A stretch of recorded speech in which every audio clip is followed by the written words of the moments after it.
La mayoría de las personas morirá siendo una versión ligeramente peor de lo que pudo haber sido. No una versión trágicamente arruinada, no una versión destruida por grandes catástrofes, sino simplemente una versión un poco menos de lo que era posible. Y lo más perturbador de todo es que esas personas lo sabrán. En algún rincón silencioso de su conciencia, en ese momento entre el sueño y la vigilia, sabrán que había más, que podían haber sido más, y elegirán día tras día no serlo. Eso es la comodidad, no es tu amiga, es la versión más sofisticada y elegante que existe de la rendición. He pensado mucho en esto a lo largo de los años.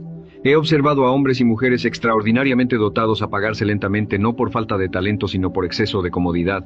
He visto personas con capacidades genuinas convertirse en expertos en explicar por qué las circunstancias no les permitieron desarrollarse. Y he visto también lo contrario, personas sin ninguna ventaja aparente construirse a sí mismas, ladrillo a ladrillo, hábito a hábito, día a día, hasta convertirse en algo que nadie habría predicho que serían. La diferencia entre unos y otros no era el talento, no era la inteligencia, era algo mucho más modesto, mucho más silencioso y al mismo tiempo mucho más poderoso. Era lo que hacían cuando nadie los miraba. Quiero que te detengas un momento. Quiero que pienses en alguna versión de ti mismo que imaginaste hace 5, 10, 15 años. Esa persona que ibas a ser, esa disciplina que ibas a desarrollar, ese conocimiento que ibas a adquirir, esa habilidad que ibas a dominar. ¿Dónde está esa persona? ¿Qué pasó con ella? No te lo pregunto para herirte. Te lo pregunto porque la respuesta honesta a esa pregunta es la puerta de entrada a todo lo que estamos por explorar. Lo que pasó, en la mayoría de los casos, es que nunca se construyó el puente entre la intención y la acción. Y ese puente tiene un nombre, se llama hábito. El ser humano es, en su estructura más profunda, una criatura de repetición. Esto no es un juicio moral ni una crítica, es un hecho sobre nuestra arquitectura interna. El cerebro humano, ese órgano extraordinario y voraz, consume una cantidad desproporcionada de energía en relación al resto del cuerpo. Y la naturaleza, siempre eficiente, siempre buscando la supervivencia, desarrolló en nosotros un mecanismo para reducir ese consumo, la automatización.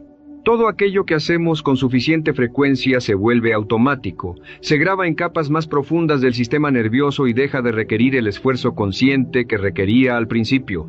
Esto es un regalo y una trampa al mismo tiempo.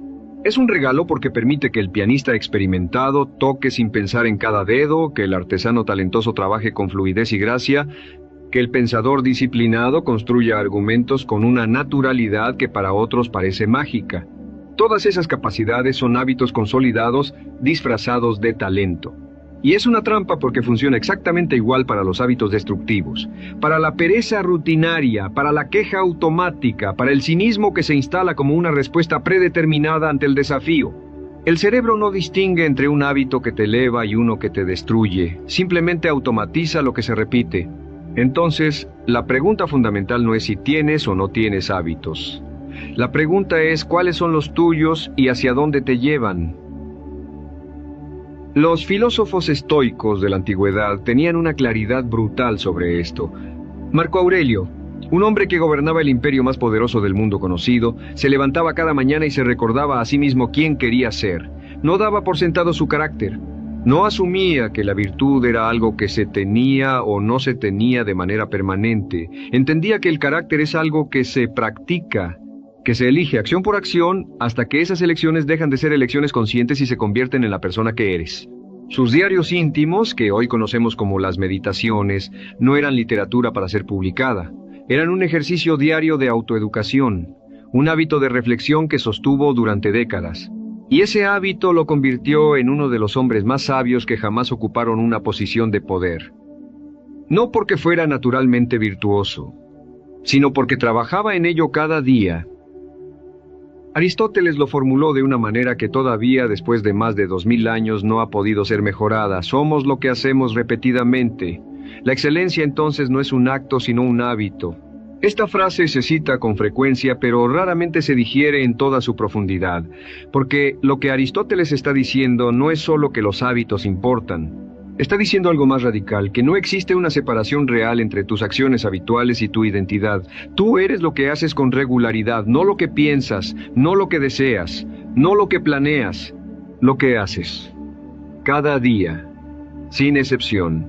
Y aquí es donde el concepto de mejora constante comienza a tomar su verdadera dimensión. La gente imagina la mejora como algo dramático, como un momento de transformación súbita. Espera el evento, la crisis que lo cambia todo, el libro que abre los ojos de golpe, la conversación que reorienta la vida de forma definitiva. Y sí, esos momentos existen, pero son irrelevantes sin lo que viene después. Porque lo que viene después siempre es el mismo día ordinario, el martes corriente, la mañana gris, el momento en que nadie te ve y nadie te evaluará. Y en ese momento silencioso y sin glamour es exactamente donde se decide todo.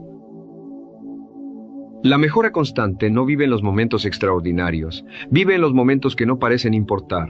He observado este principio funcionando de maneras que a primera vista parecen insignificantes. Un hombre que dedica 20 minutos cada mañana a leer sobre historia, filosofía, economía o cualquier campo que le despierte curiosidad genuina. Al final de una semana ha invertido poco más de 2 horas. Una cifra modesta. Pero al final de un año ha acumulado más de 100 horas de lectura deliberada y profunda. Al final de 5 años ha construido una base de conocimiento que sus contemporáneos, que nunca encontraron 20 minutos para leer, simplemente no tienen.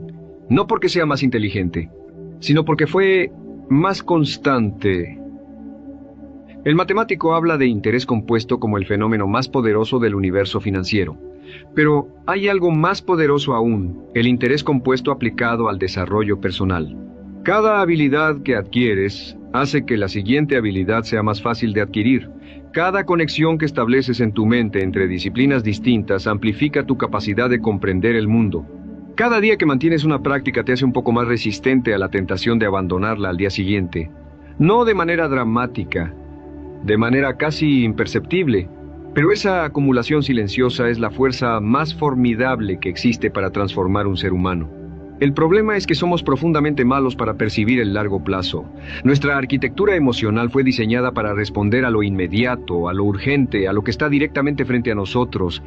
El dolor de hoy es real, el beneficio de mañana es abstracto, y entre lo real y lo abstracto, el cerebro elige lo real casi sin consultarnos.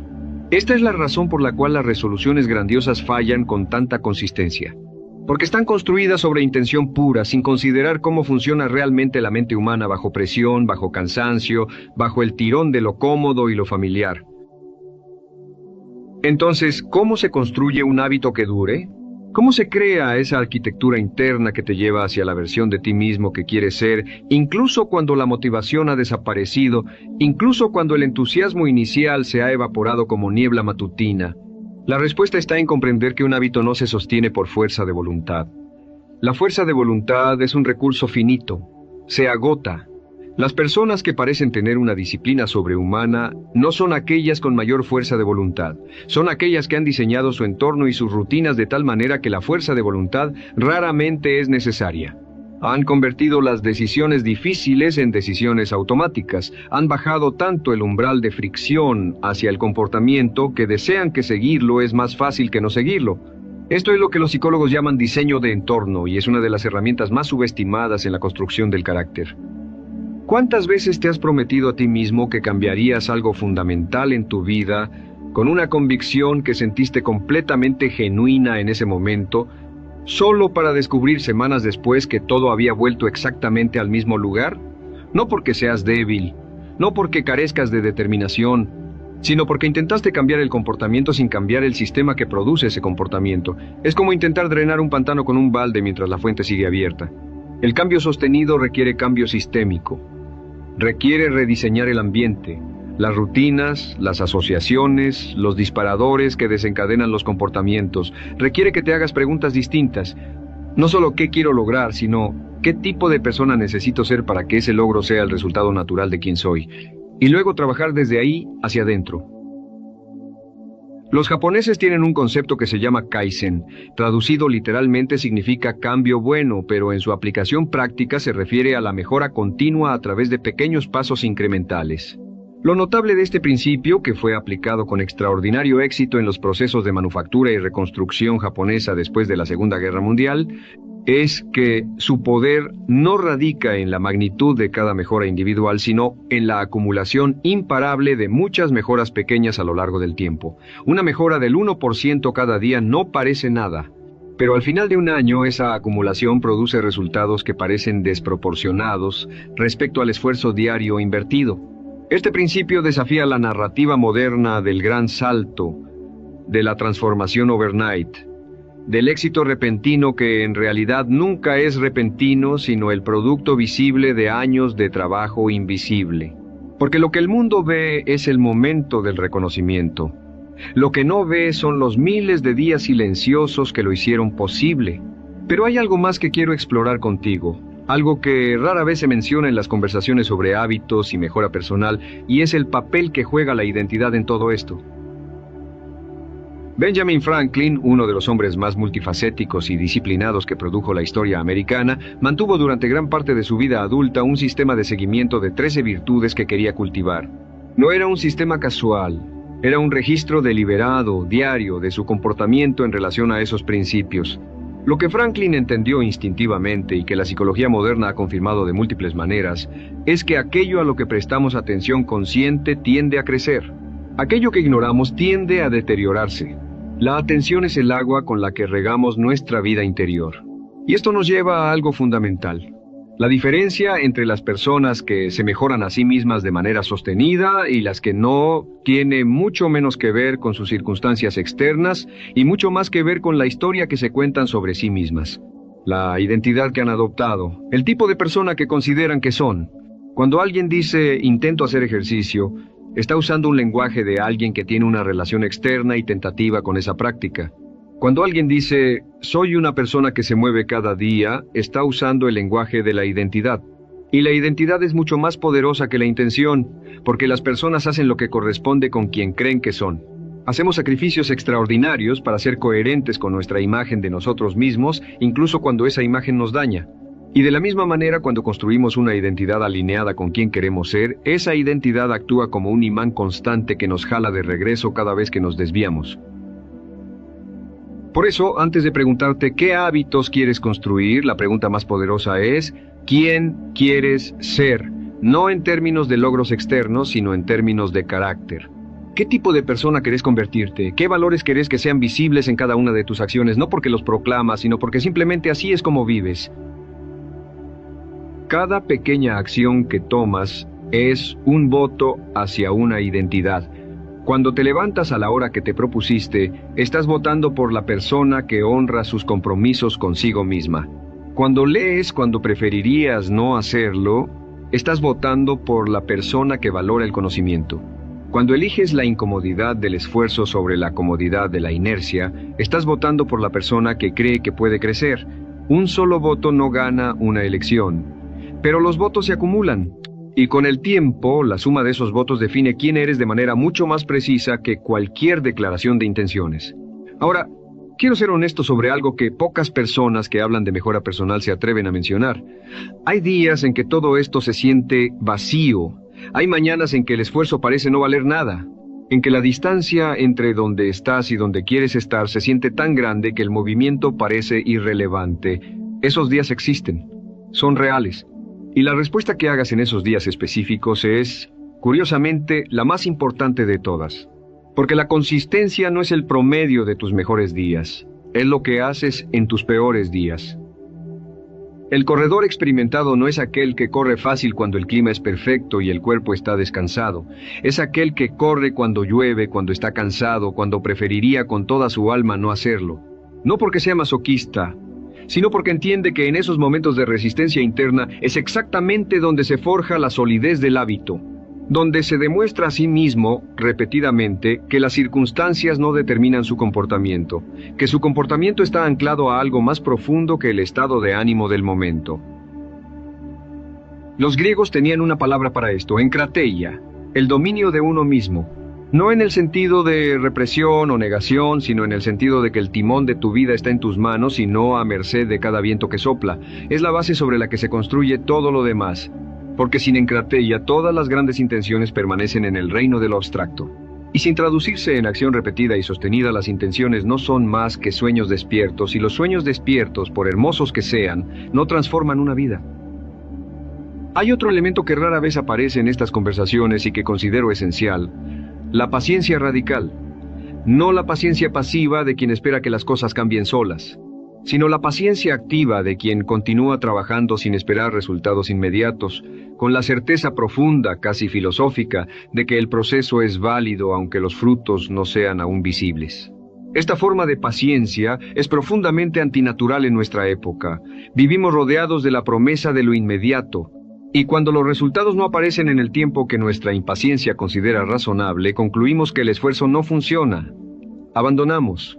Y entonces comenzamos de nuevo con algo distinto, en un ciclo de inicios entusiastas y abandonos silenciosos que puede durar décadas sin producir nunca el cambio real que buscamos. La mayoría de las transformaciones verdaderas son invisibles durante mucho tiempo. El bambú puede pasar 4 o 5 años bajo la tierra antes de que aparezca sobre la superficie. Pero cuando aparece, crece con una velocidad extraordinaria.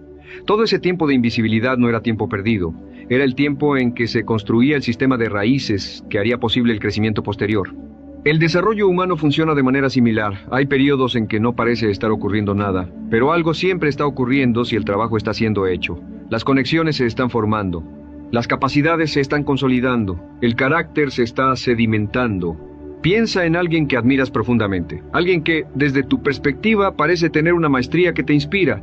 Ahora imagina no el resultado que ves hoy, sino el proceso que no viste, los años de práctica antes de que nadie prestara atención, los fracasos que no fueron documentados, las dudas que enfrentó en silencio. La distancia entre donde comenzó y donde está no fue cubierta por un salto.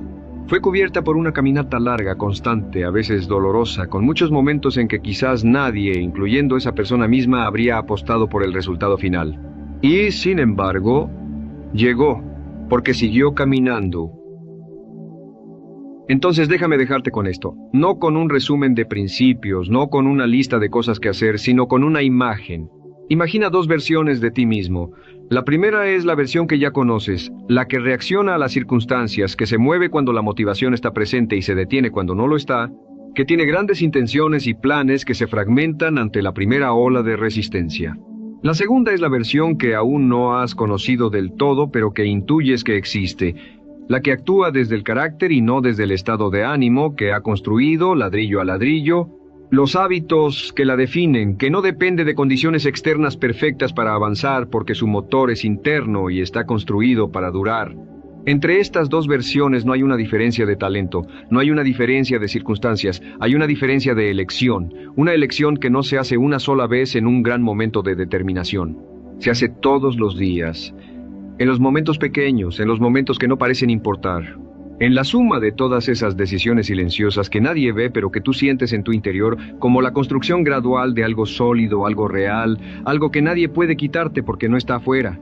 Está en quién estás eligiendo ser. El tiempo va a pasar de todas maneras. Los días van a acumularse de todas maneras. La pregunta no es si van a pasar. La pregunta es qué vas a hacer con ellos mientras pasan. ¿Qué va a quedar al final de ese paso del tiempo? ¿Qué versión de ti mismo va a emergir de esa acumulación silenciosa de días ordinarios? Esa respuesta todavía no está escrita. Y eso, lejos de ser una amenaza, es la posibilidad más generosa que la vida te ofrece. Está en tus manos. Está en lo que haces mañana por la mañana. Y en lo que haces el día siguiente. Y en el siguiente. Hasta que dejes de elegirlo y simplemente lo seas.